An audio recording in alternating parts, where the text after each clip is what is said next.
Assalamualaikum warahmatullahi wabarakatuh. Di mana saja teman-teman berada, semoga semuanya sehat walafiat insyaallah. Amin ya rabbal alamin.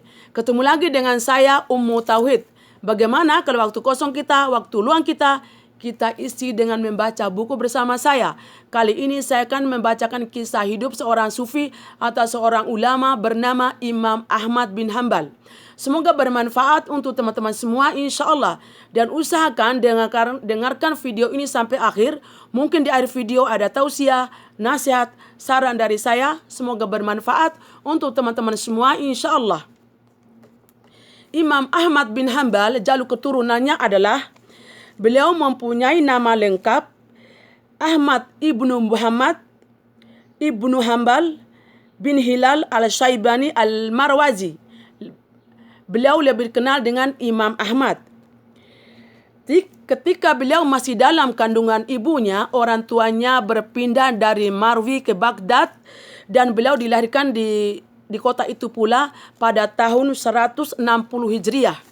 Perlu teman-teman ketahui, orang tua Imam Ahmad bin Hanbal datang dari Marwi. Marwi adalah satu daerah atau kota di Iran dan Baghdad adalah kota di Irak, di mana Iran dan Irak merupakan negara bertetangga seperti Indonesia dan Malaysia, namun Iran dan Irak berbeda bahasa. Iran menggunakan bahasa Persia atau Persia dan Irak menggunakan bahasa Arab.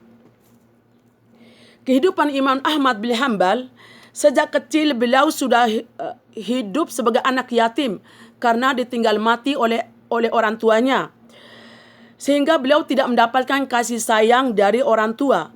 Walaupun sebagai anak yatim, beliau sangat mencintai ilmu. Apalagi perkembangan kota Baghdad pada waktu itu sangat ilmu, pengetahuan sangat maju dan berkembang sekali. Sehingga mendukung sekali bagi beliau untuk menuntut ilmu agama dan mengembangkan ilmunya. Dan beliau pernah belajar ilmu keislaman, di antaranya Al-Quran, hadis, sejarah, bahasa Arab, dan lain-lainnya. Beliau banyak menuntut ilmu pada ulama-ulama terkenal pada waktu itu. Di antaranya adalah pada ulama Abdurrahman bin Mahdi, Wakil bin Al-Hazin, dan juga pada Imam Syafi'i dan ulama-ulama lainnya. Ulama-ulama saya sebutkan tadi teman-teman merupakan ulama-ulama besar dan ternama dimiliki oleh kita umat Islam. Salah satunya Imam Syafi'i adalah pendiri mazhab Syafi'i, di mana Indonesia, Malaysia dan negara ASEAN lainnya merupakan pengikut fikih mazhab Syafi'i. Pada saat Daulah Bani Abbasiyah dipimpin oleh Khalifah Ma'mun, Imam Ahmad pernah berbeda pendapat dengan Gubernur Baghdad. Ada 4 orang ulama yang berbeda pendapat dengan Gubernur Baghdad.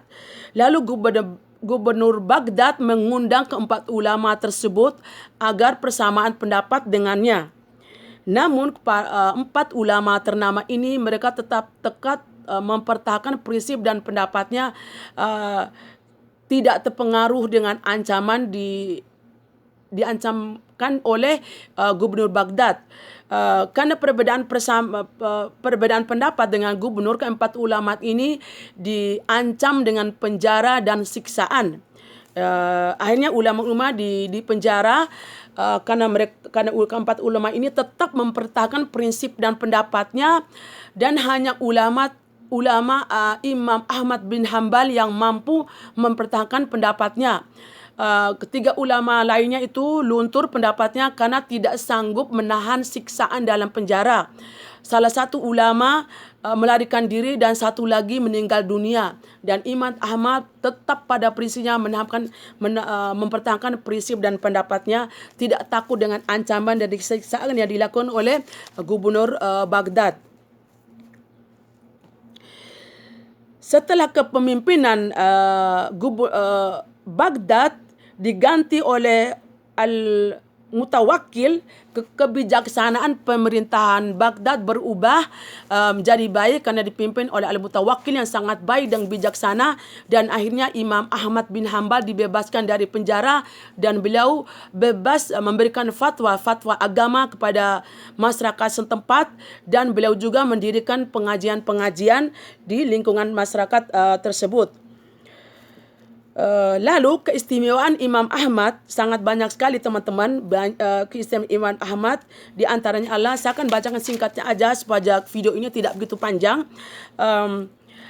Keistimewaan Imam Ahmad bin Hanbal salah satunya di antaranya adalah beliau mempunyai perhatian sangat besar dalam membuahkan kajian-kajian dan memberi warna yang ajazi kepada pandangan fikih, hingga beliau mendapat gelar sebagai pembawa panji-panji hadis di kalangan para ulama fikih.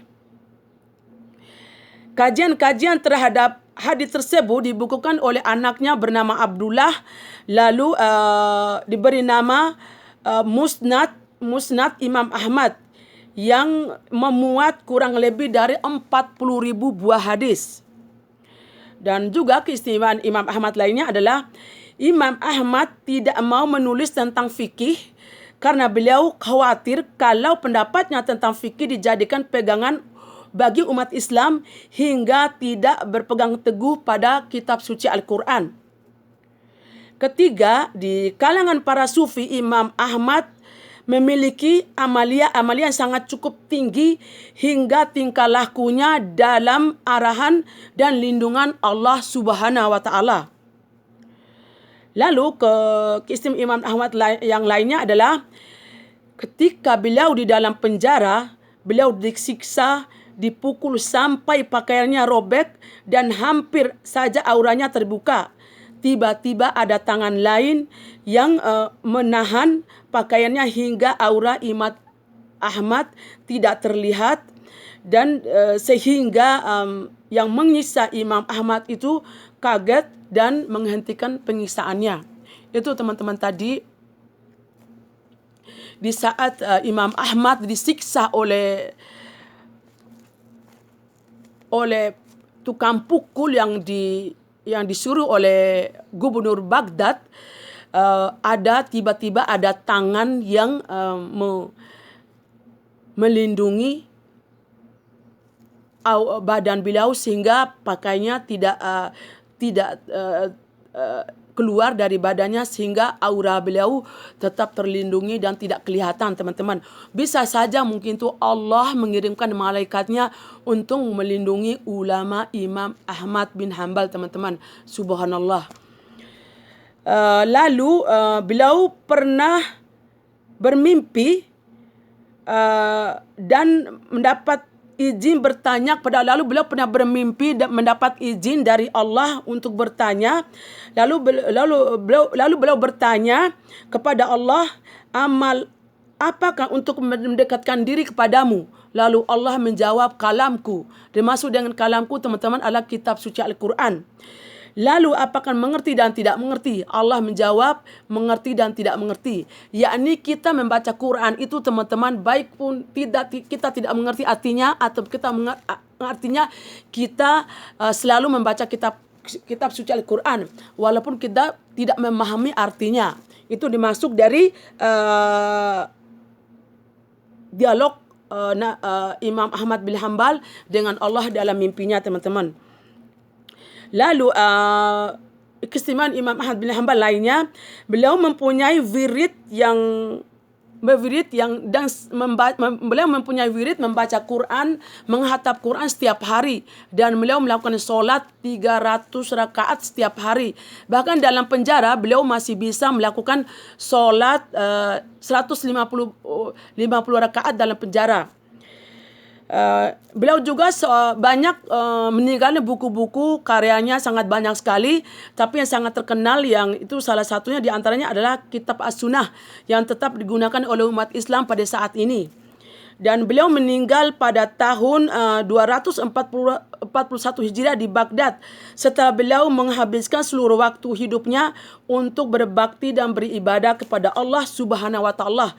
Semoga kisah Sufi Imam Ahmad bin Hanbal tadi berguna dan bermanfaat untuk teman-teman semua insya-Allah. Dan mungkin ada tambahan sedikit dari saya, mungkin bagi-bagi ilmu. Tadi dikatakan teman-teman di saat Imam Ahmad tidur dapat izin berdialog dengan Allah, di mana beliau bertanya, amal apakah yang untuk bisa mendekatkan diri denganmu kepadamu? Lalu Allah menjawab, kitabku. Dimaksud dengan kitab suci kitab suci Al-Quran, baik yang mengerti atau tidak mengerti. Yang di mana teman-teman kita membaca Al-Quran itu tidak harus kita mengerti artinya. Kalau kita memang tidak mengerti, tapi dengan membaca kitab Al-Quran, walaupun itu kita walaupun tidak mengerti Al-Quran, tapi kita tetap mendapatkan pahala dan ganjaran dari Allah Subhanahu wa taala dengan kita sering membaca kitab suci Al-Quran, karena merupakan bagian dari amal ibadah untuk mendekatkan diri kita kepada Allah Subhanahu wa taala. Itu teman-teman, kita tidak perlu malu untuk belajar. Untuk menuntut ilmu itu tidak ada kata terlambat untuk belajar atau menuntut ilmu. Mungkin ada teman-teman yang sudah berumur atau belum bisa membaca Al-Quran, bisa belajar sendiri ataupun belajar dengan guru, dengan sekolah-sekolah pengajian, atau bisa membeli buku Iqra atau Juz Amma dengan pelan-pelan. InsyaAllah itu teman-teman usahakan untuk bisa membaca Al-Quran. Seandainya teman-teman belum bisa membaca Al-Quran, usahakan. Tidak kata terlambat untuk mulai belajar. Tidak perlu malu untuk belajar. Karena itu semua untuk kepentingan diri kita sendiri, untuk bekal akhirat kita, untuk mengumpulkan amal kita. Itu teman-teman, kalau kita sudah biasa membaca Quran setiap hari, perasaan kita akan tentram, aman, damai. Sepertinya kita selalu dilindungi oleh Allah Subhanahu wa taala. Coba kalau sekali waktu tidak membaca Quran, sementara kita udah biasa membaca Quran, perasaan kita teman-teman was-was, ketakutan, khawatir, seperti kehilangan sesuatu, karena kita sudah biasa membaca Quran. Itulah teman-teman, mungkin itu adalah nasihat singkat dari saya. Semoga bermanfaat untuk teman semua. Sekali lagi saya katakan, tidak ada kata terlambat untuk belajar. Tidak perlu malu untuk belajar. Karena semuanya itu kitab suci Al-Quran yang merupakan kitab suci Quran yang harus kita amalkan, harus kita baca setiap hari. Itu teman-teman, semoga apa yang saya sampaikan bermanfaat untuk teman-teman semua. Juga sejarah Sufi Imam Ahmad bin Hanbal, semoga bermanfaat untuk teman-teman semua. InsyaAllah, semoga kita panjang umur, sehat walafiat. Ketemu lagi dengan saya di video lainnya insyaAllah. Wassalamualaikum warahmatullahi wabarakatuh.